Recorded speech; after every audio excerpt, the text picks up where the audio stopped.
Party కేంద్రంలో అధికారంలో ఉంది.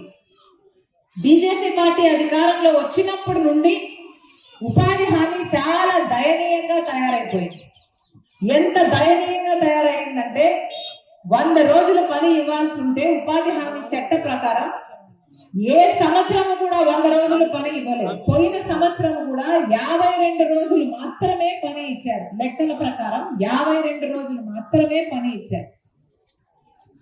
బ్రహ్మాండమైన పథకాన్ని ఉపాధి హామీ పని, కరువు పని పథకము బ్రహ్మాండమైన పథకము, పేదవాడికి పనిచ్చే పథకము, పేదవాడి ఆత్మ గౌరవంతో పని చేసుకొని ఆ చేసిన పనికి వేతనాలు తీసుకునే పథకాన్ని నీరు మార్చడం కాదు కదా, పూర్తిగా నాశనం చేయాలని చూస్తుంది బీజేపీ పార్టీ.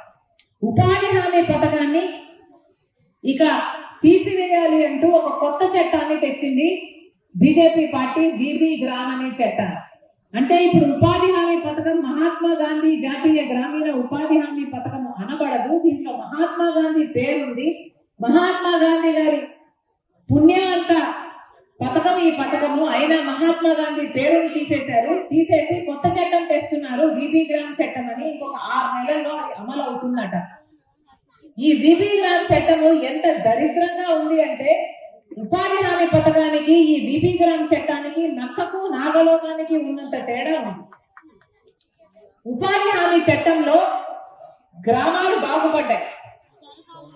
ఉపాధి హామీ చట్టంలో గ్రామ సభలు పెట్టి, గ్రామ పంచాయతీలు పెట్టి, ఆ గ్రామంలో ఏ పనులు కావాలి, రోడ్డు కావాలా, బావి కావాలా, పూడికలు తీయాలా, ఆ గ్రామానికి సంబంధించిన అభివృద్ధి పనుల కోసం ఉపాధి పనిని వాడుకునేవారు. దానికోసం గ్రామస్తులు వెళ్లి పని చేసేవాళ్ళు, చేసిన పనికి వేతనాలు తీసుకునేవారు. ఇప్పుడు బీజేపీ తెచ్చే ఈ కొత్త చట్టంలో గ్రామాలలో పని ఉండదు. ఎక్కడ పని చేయాలో అన్నది బీజేపీ పార్టీ కేంద్ర ప్రభుత్వం చెప్తుందట. ఏ గ్రామంలో పని ఇవ్వాలి, ఏ జిల్లాలో పని ఇవ్వాలి, ఎక్కడ పని ఇవ్వకూడదు అని. అంటే పక్కన ఒక రోడ్డు పనో లేకపోతే ఒక కాంట్రాక్టర్ పనో జరిగితే మీరందరూ అక్కడికి వెళ్ళి పని చేయండి అని చెప్పే ప్రమాదం ఉందన్నమాట.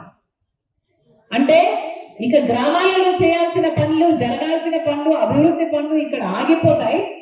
గ్రామాలన్నీ ఆ కాంట్రాక్టర్ కు లేబర్ సప్లై చేయడానికి మాత్రమే పనికొస్తుంది. అంటే ఉపాధి హామీ పని మొత్తం లేబర్ సప్లయింగ్ కంపెనీ లాగా మారిపోతుంది అనమాట. ఒక కాంట్రాక్టర్ కింద పని చేయాలి, ఇంకా కాంట్రాక్టర్ ఎట్లా డబ్బులు ఇస్తే అట్లా తీసుకోవాలి. ఈ పరిస్థితికి తెస్తుంది బీజేపీ పార్టీ ఉపాధి హామీ పథకాన్ని. ఎక్కడ చూసినా ఉపాధి హామీ పథకంలో కాంగ్రెస్ పార్టీ 100 రోజులే ఇచ్చింది, మేము 125 రోజులు ఇస్తాము అని ఈ మధ్య పోస్టర్లు కూడా వేసుకుంటుంది బీజేపీ పార్టీ. ఇది పచ్చి అబద్ధం. బీజేపీ పార్టీకి ఉపాధి హామీ నడపాలి అన్న చిత్తశుద్ధే లేదు. చిత్తశుద్ధి ఉంటుంటే ఉన్న ఉపాధి హామీ పథకాన్ని సక్రమంగా నడిపేవారు. 125 రోజులు ఇస్తామంటున్నారే, కనీసం పోయిన సంవత్సరం తీసుకున్నా కేవలం 52 రోజులు మాత్రమే ఇచ్చారు. మరి వీళ్ళకి నిజంగానే 125 రోజులు ఇవ్వాలన్న చిత్తశుద్ధి ఉంటే 52 రోజులే పని ఎందుకు ఇస్తున్నారు? కనీసం 100 రోజుల పని ఎందుకు ఇవ్వటం లేదు? కేవలం 52 రోజులు పని ఇచ్చిన వాళ్ళు 125 రోజులు పని ఇస్తాము అంటే నమ్మడానికి ప్రజలు ఏమన్నా పిచ్చివాళ్ళ, గొర్రెలా? 100 రోజులు కూడా పని ఇవ్వని వాళ్ళు 125 రోజులు పని ఇస్తాము అని చెప్తే నమ్మడానికి ప్రజలు ఏమైనా వెలిగాల? ప్రజలకు ఆలోచన లేదా? మీ అందరూ ఆలోచించుకోవాలి. వీళ్ళకు నిజంగానే చిత్తశుద్ధి ఉంటే 100 రోజులు యథావిధిగా జరిపేవారు.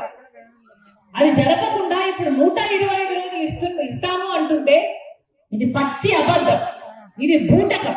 125 రోజులు పని ఇవ్వడం అనేది ఒక మోసం, ఒక పచ్చి అబద్ధం. ఇది జరగబోయేది లేదు.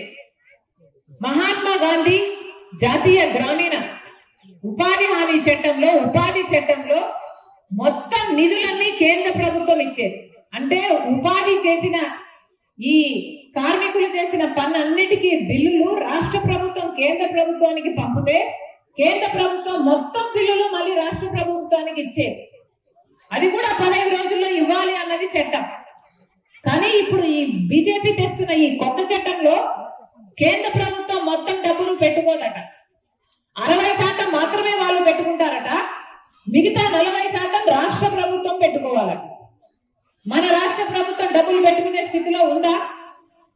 ఇప్పటికే జగన్మోహన్ రెడ్డి గారు చంద్రబాబు గారి పుణ్యం వల్ల 14 లక్షల అప్పుల కుప్ప ఉంది మన రాష్ట్రం మీద, మన బిడ్డల మీద.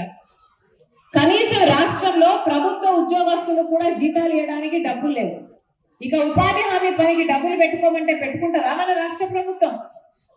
మొత్తానికి నీరు గారుస్తారు. ఉపాధి హామీ పనికి రాష్ట్ర ప్రభుత్వం డబ్బులు పెట్టుకోవాలి కాబట్టి అసలు పనే ఇవ్వరు. పని ఇవ్వకపోతే రాష్ట్ర ప్రభుత్వం 40% పెట్టుకోవాల్సిన అవసరం ఉండదు.